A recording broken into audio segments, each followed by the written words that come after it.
L'idée, elle me trottait déjà dans la tête depuis un moment.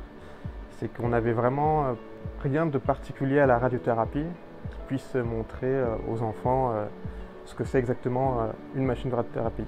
Donc la maquette, elle présente la salle de radiothérapie aux petits enfants de façon ludique pour que les petits soient le plus détendus possible le jour de leur venue.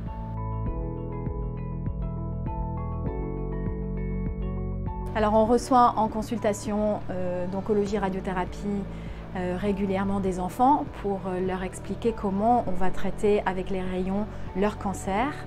Et l'environnement de radiothérapie, c'est un environnement extrêmement méconnu et qui est très technologique et qui, lorsqu'on le leur explique, est très pourvoyeur de stress, de peur et d'angoisse. Ce n'est pas un environnement auquel ils sont déjà habitués quand ils fréquentent les services de chimiothérapie.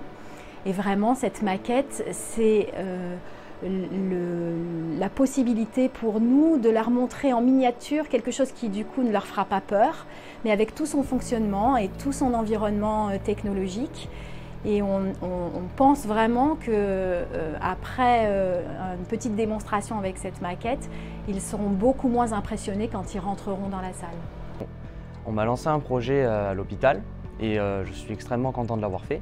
Le docteur Padovani m'en a parlé.